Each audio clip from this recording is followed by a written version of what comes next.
દ્વારકા પંથકની ગૌશાળાના સંચાલકો દ્વારા ગૌમાતા પોષણ યોજના હેઠળની સહાય વધારવાની માંગ સાથે આવેદનપત્ર આપવામાં આવ્યું હતું।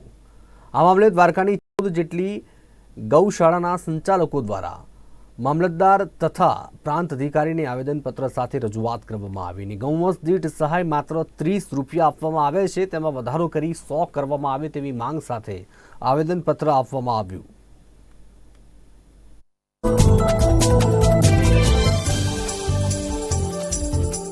जय द्वारकाधीश, जय गौ माता।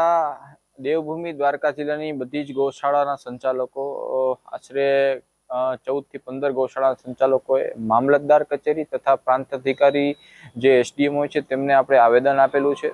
ખાસ કરીને આવેદનનો મુદ્દો એ હતો કે સરકાર દ્વારા જે 30 રૂપિયાની સહાય આપવામાં આવે છે તે વધારીને ગાયો માટે 100 રૂપિયાની સહાય કરી દેવામાં આવે। 30 રૂપિયા ખૂબ જ વસ્તુ સારી કહેવાય કે ગુજરાત સરકાર આ સહાય આપે છે, પણ તે સહાય હવેની આ જે જોતા પરિસ્થિતિ પ્રમાણે તે 30 રૂપિયાની સહાય પૂરી પડતી નથી।